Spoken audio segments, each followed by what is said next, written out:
Welcome to Our Voices, Feminism. By definition, it is the belief in social, economic, and political equality of the sexes. But it has taken on different meanings, shifting from person to person, country to country, and culture to culture.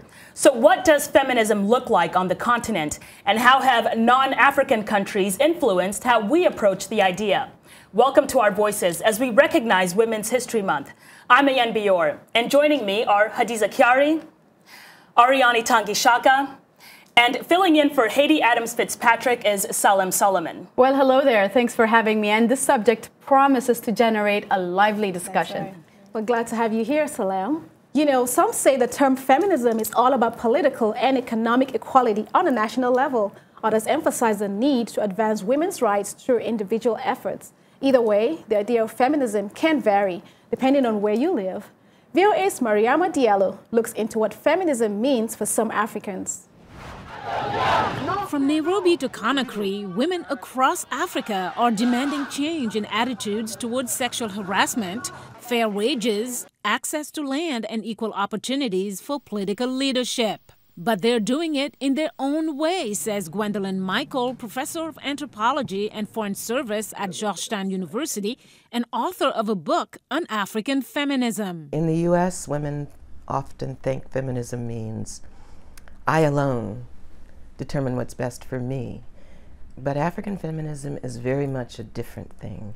It's about how women interpret their interests and empowerment within the context of where they live and their cultural values. Feminism has historically had negative connotations on the African continent, says Shingirai Mutera, who teaches African feminist theory at Rhodes University in South Africa. Feminism, one, is considered to be a title that is given to middle-class people or people who are white. There's also an attachment to feminism that feminism is anti-men and anti-African cultural systems and anti-African traditional practices. So in that regard, there are many women who would hesitate to be identified as feminists. Advocating for women's rights on the basis of equality of the sexes can be intimidating for some men, but American University professor Kweku Nwama says it shouldn't be the case. And it starts with not being afraid of the word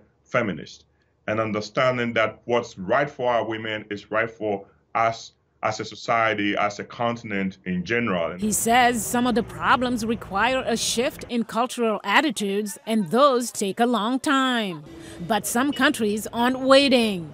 Rwanda, for example, has the largest share of seats in parliament in the world held by women. Rwanda is a terrific example of what public policy can do to help women. They use quotas, and people say, well, quotas diminish the role of women. No, it doesn't. Then on the other end of the spectrum, you see countries like Tanzania, where the government says you can't go to school if you're pregnant. Dr. Michael says things are evolving on the continent. I'd say beginning about 20 years ago, I began doing a lot of, having a lot of conversations with ordinary women who had been supporting various movements, for example, in South African ANC women.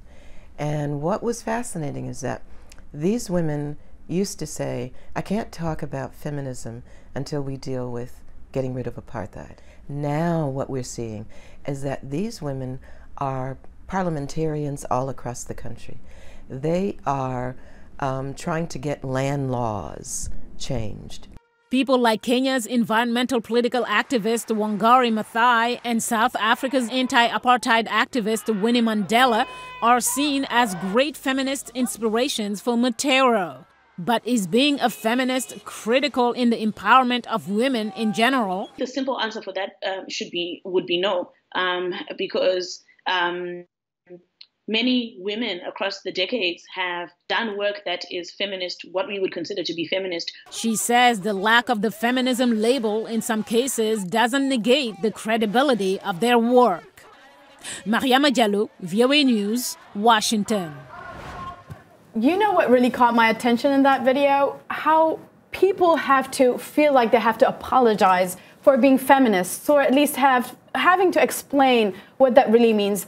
And for me, as a woman journalist, feminism means not only being treated equally and given equal opportunity with my male colleagues, but also embracing the difference I bring and how I approach stories and how I make an effort to include female voices in the stories that I write. So it is about equality, and also it's about difference. Why don't we do a lightning round? What does feminism mean to you, Ayan? Well, as the daughter of very strict African parents and as a woman who's grown up in societies where I was restricted because of my gender, feminism is a very simple concept to me. It's equal opportunity. For me, if it means equal opportunities, equal pay, then yes, I'm a feminist. Anything outside of that, I'm not in. I mean, I think every woman has a degree of feminism in them, whether it means equality, getting paid the same as a man who's doing the same job as you. However, the concept becomes very fluid when we conceptualize it on a continental level. I mean, in a place that has 50 countries, feminism cannot mean the same thing. So I question, what it even means. And you're right, Oriane. As a matter of fact, when you ask Africans, they all view it differently. Africans will tell you that feminism has always existed in the African continent. Even though we don't call it feminism, it's a Western concept, but it has existed pre-colonial Africa. And you can see it through, strong warrior women such as Queen Amina of Nigeria and Mbakala of Zululand. These were all very strong African warriors. Then you have the second group who are of the opinion that you can't even talk about feminism in Africa because we don't have the same challenges, the same experiences, the same opportunities. The same histories. That's right. Yeah, and they believe that the women in the West were born free right from the get-go. And in Africa, for you to free yourself from a male-dominated society, you have to consider factors such as society, your culture, your traditions, all of those things. As a matter of fact, you have to deal with issues such as child marriage as well as polygamy. Mm-hmm. But Hadiza, correct me if I'm wrong, but concepts are fighting against practices and norms like child marriage and polygamy. They don't sound like Western ideas to me. In fact, these are some fundamental concepts that protecting or guaranteeing equality for children and women is a Western concept. Yeah, it should be global. Yeah, and I do agree with you. It should be global. But remember that this group are referring to the West in particular. To them, they feel like in the West, they don't have to deal with child marriages, neither do they have to deal with polygamy. I mean, I think the concept of African feminism is so irrelevant to African women in the rural areas. Even in the modern world, in the diaspora, including me, for one, the concept, the movement, the actual ultimate goal for it is unclear. I mean, as we have heard, women in the past have been able to accomplish a lot of things without needing a movement. I mean, for example, us sitting here, we all have a different meaning of what African feminism is, or feminism for that fact. Even more, as a woman on the continent, as a Burundian who come from a predominantly Christian country, feminism is a totally different thing from, let's say, a woman in Mali in the West, where it's a predominantly Muslim country. They have different cultures, different values, different things that they struggle with. As a matter of fact, I can tell you that I do think that feminism does exist in Islam in some way, and I'll tell you that the way that it sort of empowers women in the sense that whatever your earnings is, you get to keep. You decide if you want to do 50-50. So that's a way of empowering women. But I mean, people who think that as a modern woman who in the West should be embracing the African feminism movement as an educated woman, I'm actually, because it's a very inconsistent, very vague, and very fluid concept, and that's where I decide I'm out, Here's an image that captures how perceptions are important when we're talking about the subject. Perceptions, especially when you bring religion and culture and other societal factors that we just talked about into the conversation. You have depictions of a woman wearing a bikini and another woman fully clothed wearing a burqa, and they're juxtaposed right next to each other, and the woman wearing a bikini looks at the other one and says, how sad in a male-dominated culture she can't speak for herself. And the other woman looks at the bikini-wearing woman and says, she's not covered, how sad that she's objectified in this way. Yeah, and so what's happening in this picture is that both women are judging each other, and I think that is the danger of feminism, is when we decide to define it it for other people. But despite its flaws, I think that the feminist movement is important. For me personally, when I was growing up, like I mentioned before, my parents were very strict.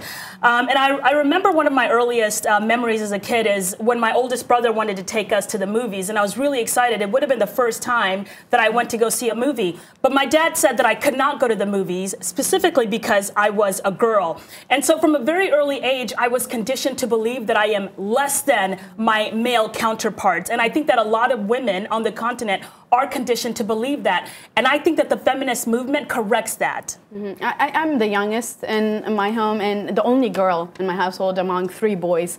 But my parents made a concerted effort to let me know that I was capable as much as my brothers to do whatever I wanted in life. And my father made sure that we had equal education and that education was key to anything I wanted in life and opening any door. So I think it's important to also reconsider and consider these conversations when we're looking at the household and the opportunities that you get at home. Yeah. Also, that's what you take in societies and vice versa. And so that's a very important discussion to have. Yeah, I mean, I agree. I mean, I think that women who have independence and have reached an economic status or even achievement in life, they're fighting now for equality with men, which is great, but they already have agency. I mean, but to me, that's not feminism. To me, that's just accomplishing a milestone in life. I mean, if women wants to be equal with men, that's not feminism. I would call that egalitarianism, because that means you're trying to be equal with somebody. And I think that's a better fight and an easier fight to fight than fighting for everything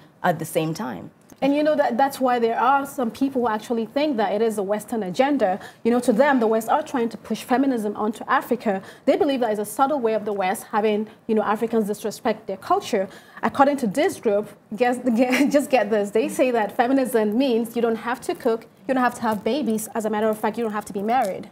And there's a word for that. It's called Americanized. Right. But Ariane, back to your point, it's not enough to just get a job, because once a woman gets a job, she still has to worry about things that men don't have to worry about. Sexual harassment, getting paid equally for equal work. These are things that women have to think about, that men don't have to think about. And that's why I think feminism is so important. I mean, that's why we have status quo to disrupt. I mean, these movements start as a result of injustices that societies experience. Absolutely. I mean, look at Tanzania. If you get pregnant in Tanzania, the government will not allow you to go to school. In Cameroon, you need your husband's permission to get a job. If your husband thinks that your job does not fit with what the family needs, the husband legally can make you quit the job.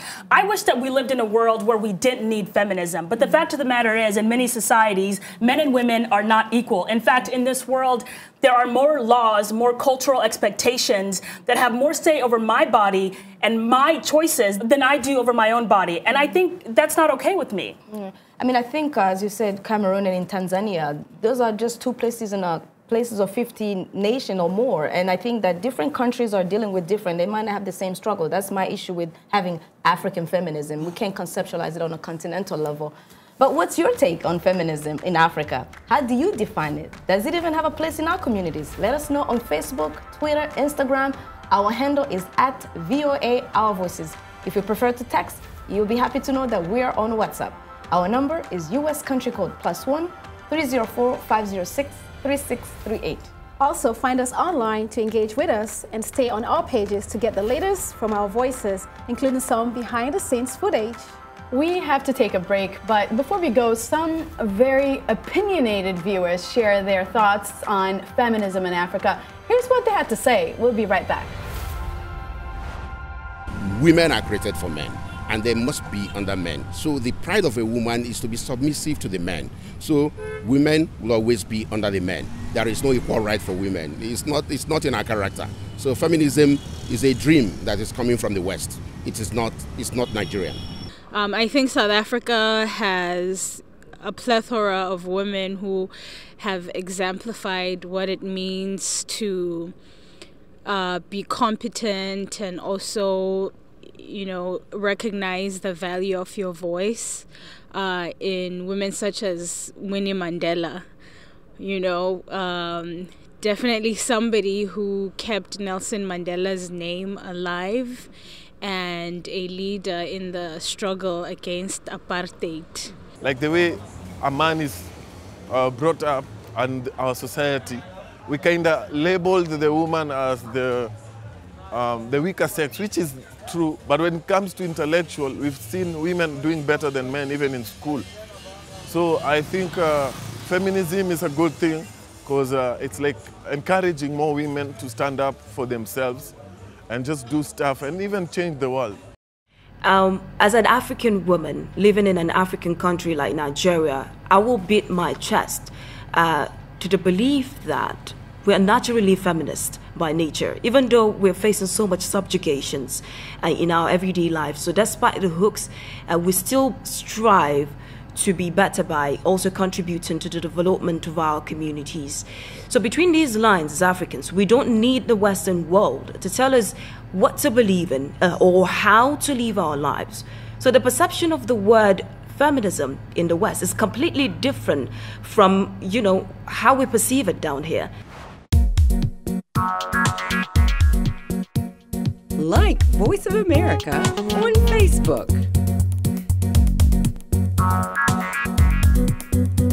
Follow VOA on Twitter.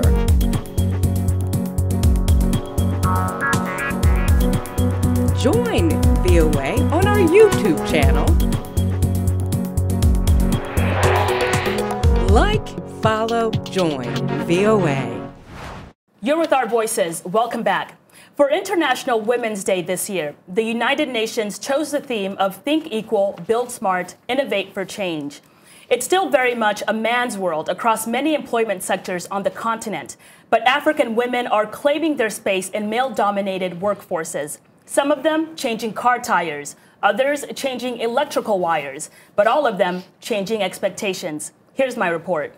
When people see Zauda Hussein rearranging electrical wires and climbing a ladder to get a better look at an electrical circuit on a roof, they stop to take a second look. And before long, their gazes turn into inquisitive stares. People have never witnessed a female working in this sphere, so I often become the center of attention, especially when I am working with my male colleagues in fixing or installing electricity. I feel embraced because they come together to watch us. Some think of me positively, while a majority of them discourage me. Hussein is part of a sorority of women in Somalia working to normalize the presence of women in male-dominated fields. And they're not alone. Across the continent, women are breaking down stereotypes in the workplace.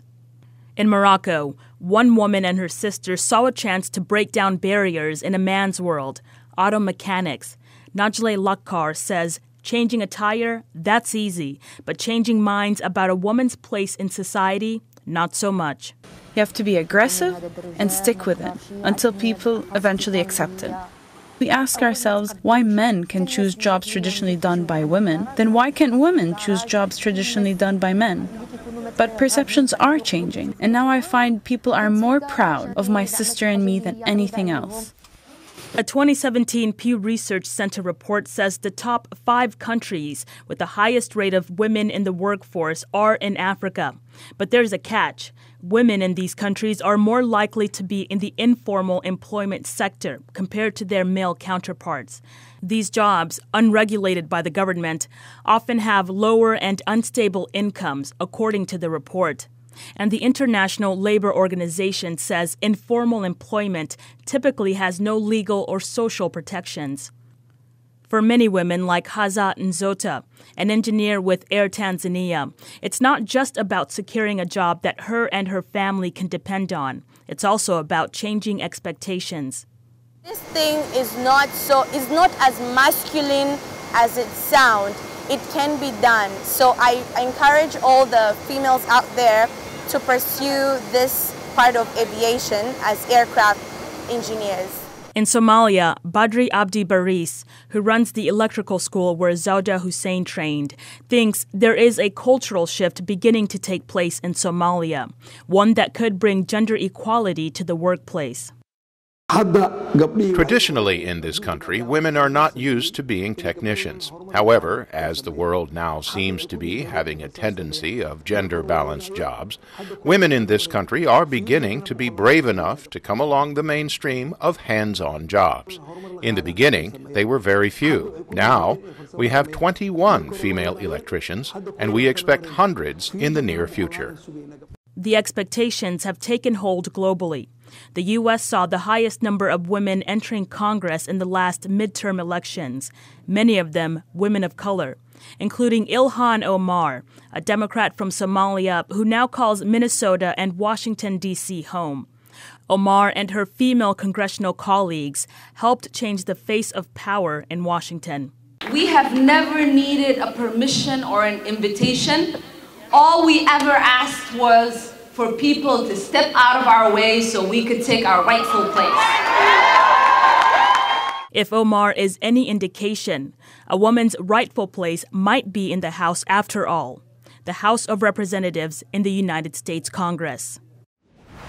You know, the women in this story have done very well for themselves, and they continue to break down barriers. But the fact of the matter is, it's really hard for African women on the continent to get decent jobs. In fact, about 60% of women on the continent are in the agriculture business or are in labor-intensive industries where they don't make enough money and they don't have job security at all. So I don't know what it's going to take to break this gender gap, but I do think that we do need to break the gender gap, because we can't talk about feminism unless we talk about economic equality. You know, I think that perception matters. I think that the way women are perceived in the West is totally different from the way that women are perceived in the African continent. There's a perception that sex sells, you know. So women in the West are over-sexualized, and this is the reason why a lot of them feel pressured to be in certain industries like Hollywood or modeling industry, as opposed to going into those male-dominated industries. But in the continent, you know, women are seen as childbearers or housewives. But I have to say that I have to give kudos to Nigeria's Aisha Bakari Gambi. She's from the northern Maiduguri part of Nigeria. She is a perfect example of people who are, you know, breaking stereotypes and the narrative. She's known as the Queen Huntress. She hunts down Boko Haram. As a matter of fact, in her words, she says, "Boko Haram, know and fear me." That's interesting. I mean, I think that one of the things that I heard in the story, which was very interesting from the Morocco ladies, is that if men can do women's job, why can women do men's job? I mean, it was really a perfect analogy. And this is precisely how men and women really complement each other in many ways in life. I mean, we are created with different gifts. In Burundi, for instance, men are known to be the best manicurists. They do hair, they do makeup. I mean, they actually are known for having a gift in doing those things, which are predominantly women's jobs. You can add Nigeria to that list. Looks like men are breaking barriers. We have more men hairdressers now. That's right. I mean, they do a great job at it, and so if they can do that, then let us do the men jobs too. So I think the way also, like, it's not about the gender, it's about what you bring to the table. So why should you be discriminated against for your gender? That's what feminism is about, I think. But it's also about how much an outlier these women are. You know, they make it through all the hoops that they have to jump, work 10 times harder than their male colleagues and things of that nature. They have to go through comments and condescending experiences. I mean, take a look at this. This is a woman, example, a pioneer pilot, Sophie Gazai. She is born in Ethiopia, and now she's a safety director in airlines for America. She mentors young women because she understands what she went through, and she's been demeaned. There have been passengers that came in and wanted her to serve them drinks, and thinking that she's not the pilot, and it was too late by then. But, you know, it's about mentoring, making space. Even when you make it, the work is not done. Sure, we should be celebrating that, but the work is not done. So it's important that workplaces are reflective of societies and more women get opportunities in all these male-dominated fields. We're going to take a break, and when we come back, we introduce you to some women who have challenged societal limitations placed on them. We'll be back in a moment.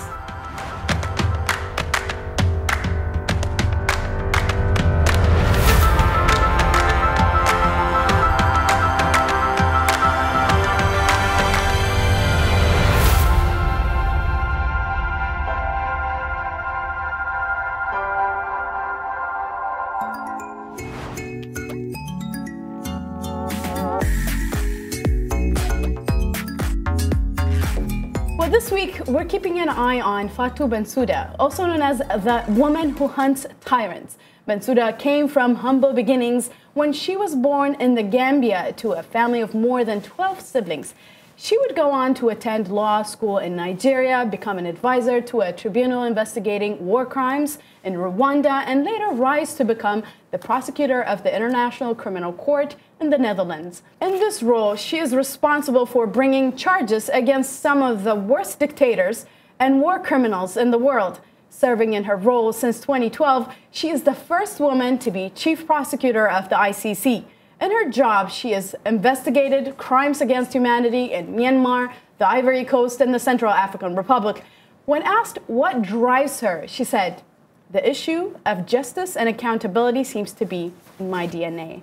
Yeah, I mean, I understand, but she's also known for targeting mostly Africans, and the book shows that. Yeah, there's a lot of controversy over her role. You know, her being the chief prosecutor, there's a lot of controversy. Controversy over the institution, the ICC itself. But she's been, I mean, the backlash has been double standards. You know, men have held that position for a while. Absolutely. Okay, well, a less controversial woman. The sky is the limit for this woman to watch. Meet Susan Mashibe, the first woman in Tanzania to become an FAA-certified commercial pilot and an aircraft maintenance engineer. Mashibe is the founder and executive director of VOA Aviation, an international fixed-based aircraft service operation.